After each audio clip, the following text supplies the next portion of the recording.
میں نے یہاں آ کر اپنا علاج کروایا، چند دوائیں لیں، چند ہی دنوں میں میری طبیعت بہتر ہو گئی۔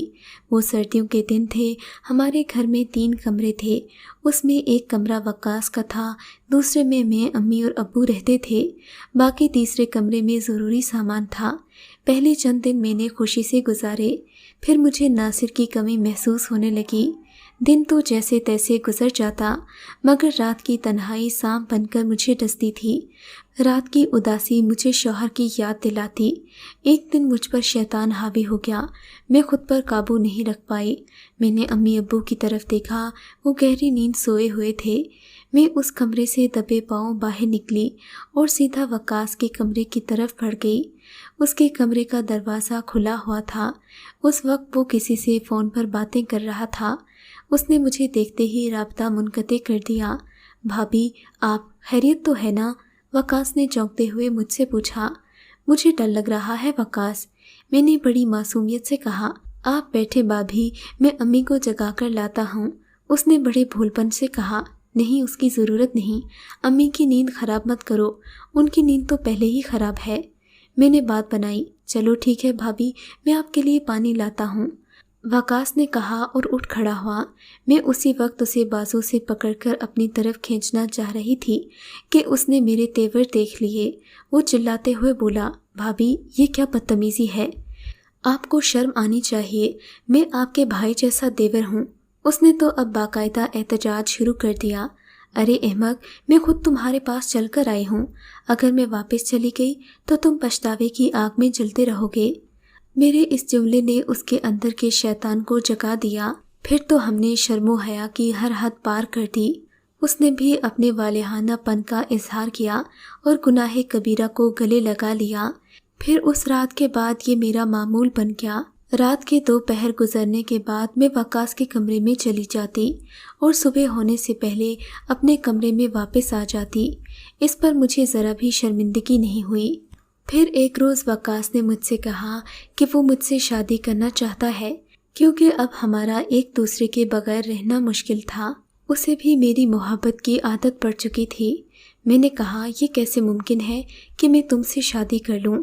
آپ بھائی جان سے طلاق لے لیں، پھر ہم یہ گھر چھوڑ کر ایسی جگہ جائیں گے جہاں ہمارا کوئی اپنا نہیں ہوگا۔ وقاص نے ایک فیصلہ کن لہجے میں کہا تھا۔ یہ سچ ہے، میں بھی اسے دل میں بہت چاہنے لگی تھی، وہ بھی میرے دل کے پاتال میں اتر گیا تھا، مگر میں تو صرف اسے اپنی ہوس کی وجہ سے چاہتی تھی، جبکہ وہ بیچارہ میرے لیے بے چین رہتا۔ جب میں اسے محبت سے بات کرتی تب جا کر اسے سکون ملتا۔ ہماری اس شیطانی کارستانی میں اب بڑی شدت آ گئی۔ میری جانب اس کا لگاؤ دن بدن بڑھتا جا رہا تھا۔ ہم ہر شب گناہ کبیرہ سے اپنی راتیں کالی کرتے، اس پر ہمیں ذرا بھی شرم نہ آتی۔ ہم دن کو دیور بھابی بنے رہتے تاکہ کوئی ہمارے مکروہ چہرے کے تاثرات نہ پڑھ لے، اور رات کو میاں بیوی بن جاتے۔ حسب معمول وقت اسی طرح گزرتا رہا۔ پھر ایک دن مجھ پر یہ انکشاف ہوا کہ میں ماں بننے والی ہوں۔ عورت کا سب سے بڑا خوشی کا دن وہ ہوتا ہے جب اسے احساس ہوتا ہے کہ وہ ماں بننے والی ہے، مگر مجھے جب یہ احساس ہوا کہ میں بھی ماں بننے والی ہوں تو اس روز میں بہت روئی۔ میں نے اپنا مکمل چیک اپ کروایا تو ڈاکٹر رپورٹ کے مطابق مجھے بتایا گیا کہ میری بیٹی ہوگی۔ تب سے مجھے عجیب سا ڈر لگنے لگا ہے، کہیں میری بچی بھی بڑی ہو کر اسی راہ کی مسافر نہ بن جائے۔ میں اکثر راتوں کو اٹھ اٹھ کر خدا کے آگے گڑ گڑاتی ہوں، اپنے گناہوں کی معافی بھی مانگتی ہوں۔ میں نے تو اب وقاص سے ملنا بھی چھوڑ دیا ہے۔ خدا کے لیے ڈاکٹر صاحبہ میری مدد کریں، میں آپ کا یہ احسان کبھی نہیں بھولوں گی، بدلے میں ڈھیر ساری دعائیں دوں گی۔ وہ مجھے اپنی آپ بیتی سنا کر پھوٹ پھوٹ کر رو دی۔ وہ مجھ سے التجائیں کر رہی تھی۔ تم ربیہ کو جانتی ہو؟ میں نے اس سے پوچھا۔ جی، ربیہ باجی میری پڑوسن ہے، ہمارے درمیان گہری دوستی ہے، ہم دل کی ہر بات ایک دوسرے سے کرتے ہیں۔ میں نے اپنا بچہ ضائع کروانے کی بات کی، اس نے مجھے بڑی امید کے ساتھ آپ کے پاس بھیجا ہے۔ خدا کے لیے میری مدد کرے، میں آپ کے پاس بڑی امید لے کر آئی ہوں۔ یہ کہہ کر اس کی آنکھوں سے آنسوں کی برسات جاری ہو گئی۔ میں خاموش ہو گئی اور سوچوں کے سمندر میں ڈوب گئی کہ کہیں اس کی مدد کر کے میں ایک معصوم روح کی قاتل نہ بن جاؤں۔ مجھے کچھ سمجھ میں نہ آ رہا تھا کہ میں کیا کروں۔ میری خاموشی طول پکڑتی جا رہی تھی۔ اس نے میرے پاؤں پکڑ کر میری خاموشی توڑ دی۔ روتے ہوئے بولی، ڈاکٹرنی صاحبہ، ایک مرتبہ میری مدد کرو۔ چلو ٹھیک ہے، تم کل آنا، میں تمہارے لیے کچھ سوچتی ہوں۔ میں نے اسے دلاسا دیا اور وقتی طور پر اسے ٹال دیا۔ اس کے جانے کے بعد میں بے قرار رہی۔ اتنے میں ظہر کا وقت ہو گیا۔ میں نے نماز پڑھی، 2 نفل ادا کر کے استغفار کی دعا پڑھی اور پھر دونوں ہاتھ اٹھا کر خالق کائنات سے دعا مانگی۔ اے میرے اللہ، تو بڑا غفور و رحیم ہے، تیرے در سے کوئی خالی نہیں جاتا۔ مجھے اس امتحان میں کامیاب کر دے، کیونکہ تو سب سے عظیم ہے۔ میرے مولا، مجھ سے وہ کام کروا جس میں میری بہتری ہو، جو تجھے اور تیرے حبیب صلی اللہ علیہ وآلہ وسلم کو بھی پسند آئے۔ میرے مولا، میری مدد فرما۔ دعا کر کے میں اپنے بیڈ روم میں چلی گئی۔